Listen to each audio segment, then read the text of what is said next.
You ask Tiger to solve. This deals with linear equations with one unknown. The final result is x equals 11. Let's solve it step by step. Simplify the expression. Expand the parentheses. Multiply the coefficients. Simplify the arithmetic.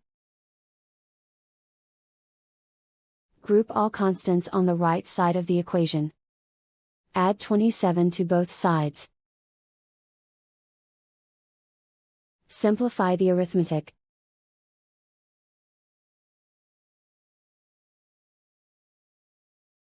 Isolate the x. Divide both sides by 6. Simplify the fraction. Find the greatest common factor of the numerator and denominator. Factor out and cancel the greatest common factor.